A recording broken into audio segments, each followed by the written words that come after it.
What's up, everybody? This is Alex Christoforou with the Duran, and I have with me Alexander Mercouris, editor-in-chief of the Duran. And today we're going to be talking about the FYROM referendum.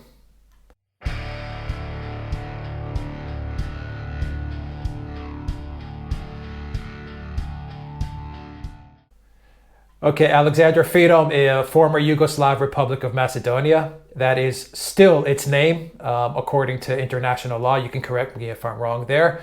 But the referendum now for FYROM, which many people refer to as Macedonia, has the name dispute with Greece because you have the region Macedonia in Greece as well. And there's a lot of history tied to Alexander the Great. We won't get into that. We won't get into that in this video. But the two countries have agreed to a name for this country, FYROM, to become North Macedonia. And they have to get a referendum passed in Greece and passed in FYROM in order for the name to go through and be recognized as North Macedonia. And of course, with the name change comes, with the recognized name change on Greece's part comes NATO membership, comes EU membership, the whole 9 yards. Alexander, what's going on? What happened with the referendum vote? Because it was really just a crazy outcome. Right, well, what happened was this. This vote was supposed to be consultative. As you correctly say, the two governments, the government of FYROM and the government of Greece, agreed to this name change, which is from FYROM to North Macedonia. It is very unpopular in Greece. It is extremely unpopular in FYROM. The president of FYROM opposed it. The opposition parties called for a boycott of the referendum. For a referendum in FYROM to be valid, more than 50% of the people need to vote, and around a third of them actually did. So the result was that the boycott was successful. The referendum failed to pass the 50% threshold, and it is invalid. Notwithstanding the invalidity of the referendum, the Prime Minister of FYROM is saying that he will press ahead with the agreement which he made and will try to get the Parliament of FYROM to agree to this name change. Now, the point there to understand is that this name change would require 2/3 of the members of the Parliament of FYROM to agree.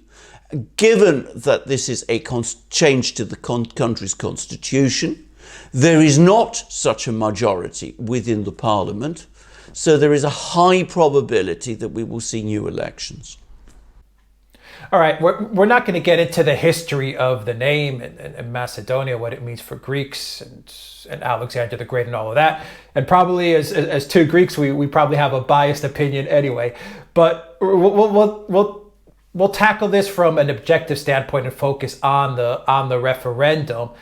And I want you to touch upon, Alexander, on the turnout and the intricacies of what happened with the actual turnout and how Zaev is kind of trying to push this through, even though, strictly speaking, he didn't meet the requirements. Can you just touch on the numbers a little? Yeah, I mean, as I said, so we have a law, the referendum law in FYROM requires a 50% of the electorate to vote. Only 36% actually voted in this election, in this referendum.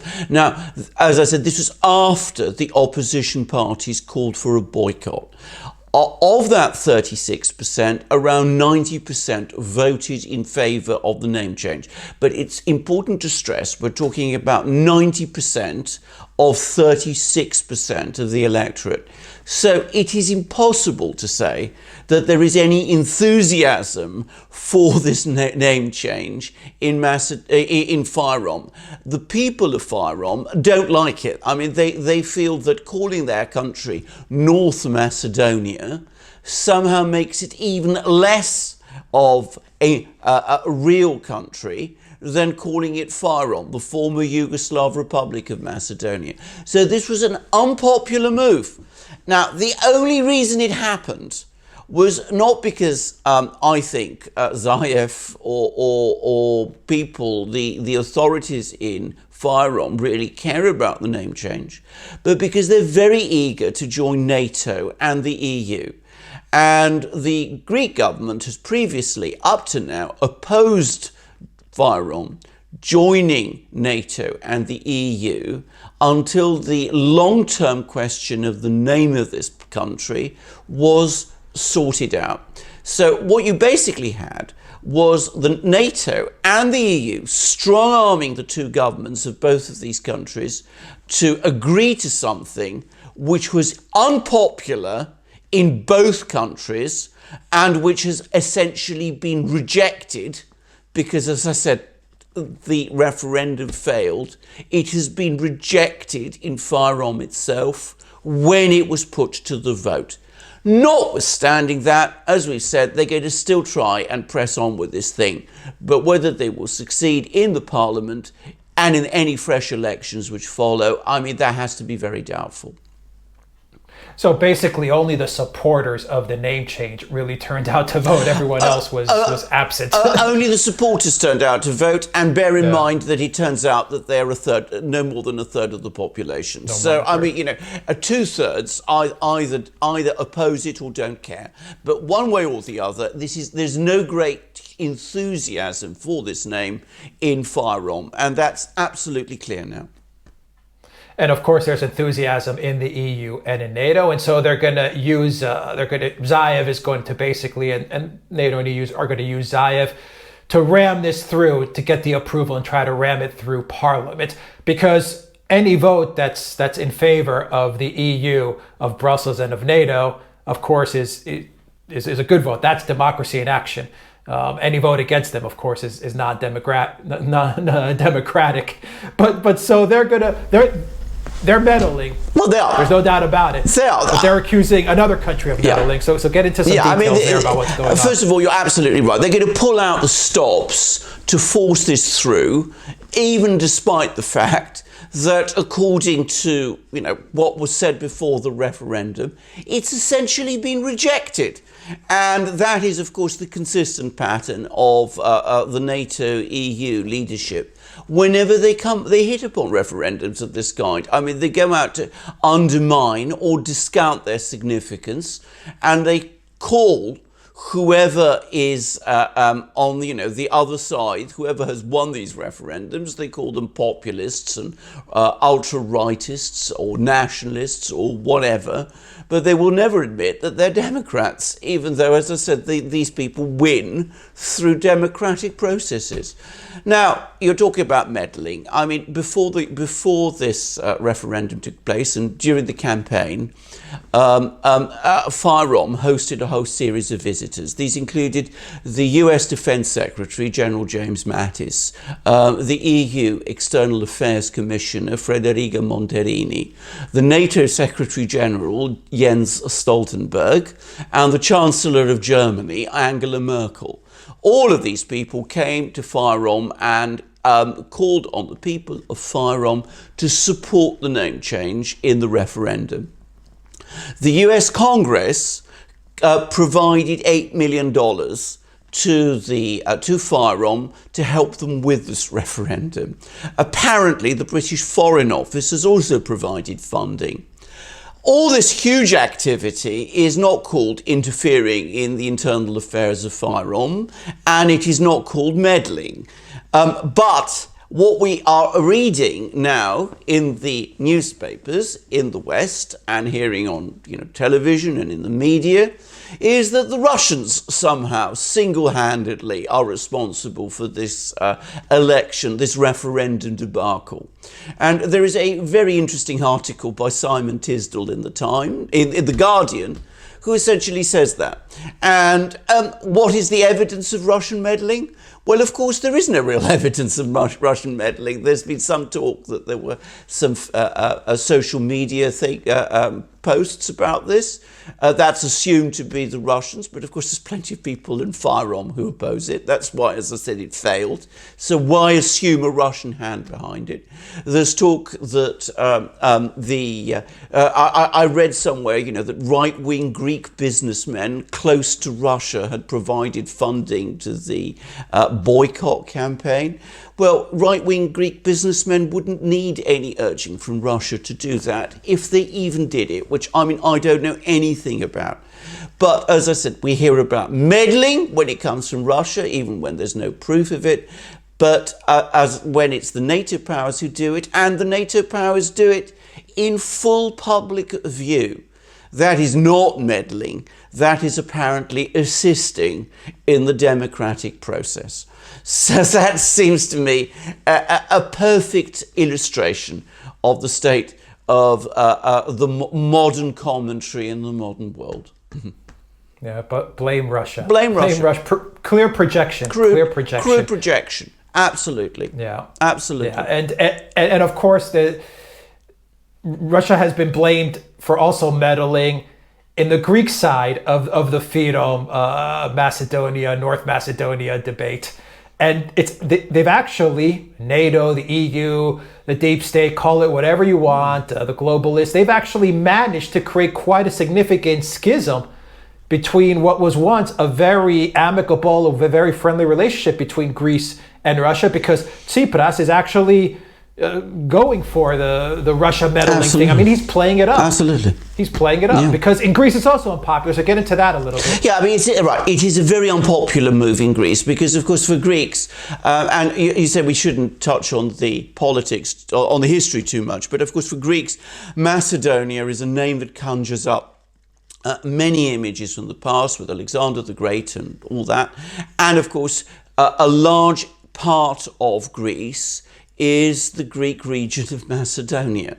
So Greeks feel very, very emotional about this, and they also feel, and it's not just a question of emotion, they are concerned that a Macedonia might actually lay claims to this Macedonian area of northern Greece. There are precedents for that in the past, and when they hear of a place called North Macedonia, they wonder what exactly is South Macedonia, and might that lead at some point in the future to suggestions that North and South Macedonia should be merged again in some form.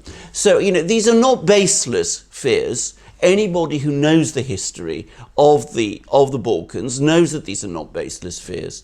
So it is hugely unpopular in Greece. And it's not just unpopular, but the way in which it was done was so unpopular, because here again, we have a deal done by Tsipras, the Prime Minister of Greece, the Syriza, the leader of Syriza. He does a deal in order to facilitate the entry of this territory into NATO and into the EU, once again appearing to sacrifice Greek concerns and Greek national interests to the NATO-EU combine, which, let us not forget, he was originally elected in 2015 to oppose. This is the combine that has imposed this extraordinary severe austerity on Greece. And he opposed it initially, and then he capitulated entirely to their economic demands. And he's now done the same again over the question of the name change with FYROM. So when I was in Greece a few weeks ago, in August, it was striking that you saw young people, and I mean, these were formerly, young people were formerly overwhelmingly Syriza's and Tsipras' supporters. They were protesting near his residence late into the night, and the issue that they were protesting about was the way in which he attempted, through this backstairs deal, to commit Greece to a policy which most Greek people so completely reject. Yeah, I mean, Tsipras folded like origami to EU and to NATO. I mean, he talked a big game, but it took literally one night in Brussels for him to cave in. As he always does. I mean, this has been the consistent pattern throughout the time that he's been Prime Minister. I mean, people in Greece, as I said, look to him. I never personally understood why they looked to him, given, the kind of person he was. But they did. They looked to him to lead them and to stand up to these people. Not only does he not stand up to them, not only does he capitulate to them all the time, but it seems that he actually wants, what really matters to him now is that he gets their approval. He gets the approval of people in Brussels and Washington and Berlin ahead of the approval of people in Greece. And of course, this is a totally forced position for a Greek prime minister to be in, and especially so from someone like Tsipras, given where Tsipras originally came from. And so to wrap it up, Alexander, what do you think is going to happen in FYROM right now with the vote? You think it'll pass? You think it's going to get blocked? What do you think the next result's going to be? Yes, I have to say that, I mean, looking at this thing, we're looking at a bulldozer. The NATO thing, EU thing is a bulldozer. I mean, they are absolutely determined to get FYROM into NATO and into the EU. Why on earth this is so important to them, I'm not really sure. And there is a real danger that they could destabilise the situation in the Balkans by pressing on with it. But press on with it, I think they will. Already we've seen how Zaev is talking about pushing for a parliamentary vote on this question and threatening new elections. I think that sooner or later we will come back to this situation again. We will see more pressure piled on Greece, more pressure piled on FYROM to agree to this name change so as to bring FYROM into the EU and into NATO. And I'm afraid that one has to be realistic, but that seems to be the overriding objective at the moment. And these people have the power and the will and the inability to consider the real concerns of the local people to push this thing through. Yeah, and once they get FYROM in, then you have pretty much Serbia is for the most part surrounded. Well, that's the idea. NATO's got a noose around Serbia's neck right there, and well, indeed, that's Russia's main ally in the Balkans. Well, that's right. That's what ultimately, this is what the whole thing is all about. It's all about ultimately isolating and weakening and surrounding Serbia, which is, as I said, Russia's big ally in the Balkans, and is also the country which is seen in Washington and London and Berlin and Brussels as the main danger to the US, NATO, EU position in the Balkans. Now, I have to say, I'm going to finish by saying this, which is, of course, that this is an extraordinarily stupid and unwise game, because, of course, Serbia remains far and away the most powerful country in that part of the Balkans. And not only is it the most powerful country in that part of the Balkans, but if you look at the internal situation of all of these countries, FYROM being no exception, it is extremely unstable.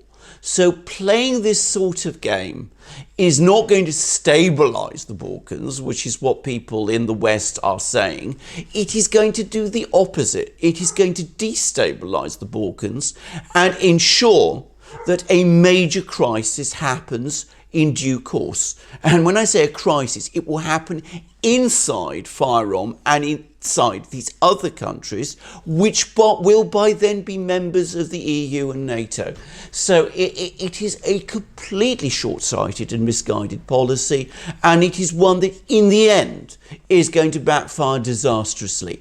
But the people who are behind it are committed to it, and they're determined to press on, and press on they will.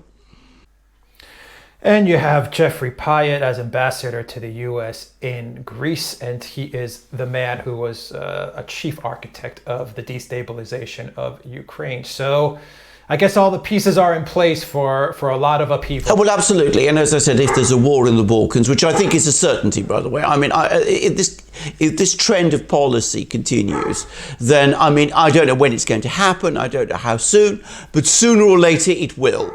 And the people who will be responsible will be the people who have just, we've just been talking about, the Jeffrey Pyatts and their masters in Washington and Brussels and elsewhere. It won't be the first time. It seems that that is exactly what the pirates in the world are trained to do. Exactly. To create chaos and war. Exactly. All right, Alexander Mercouris, Editor-in-Chief of the Duran. Thank you very much. Guys, if you like this video, click on the subscribe button down below and click on the notifications bell to get notifications every time we push out a new video. And visit the Duran shop, pick up a t-shirt, help support the Duran.